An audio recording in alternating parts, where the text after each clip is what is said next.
Evet, değerli arkadaşlar, değerli müşteriler, gördüğünüz gibi yemeğimi güzel şekilde bitirdim.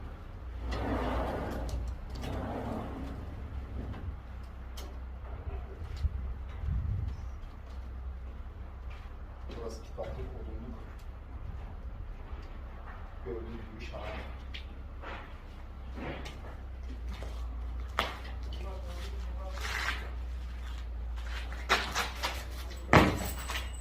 Hı hı.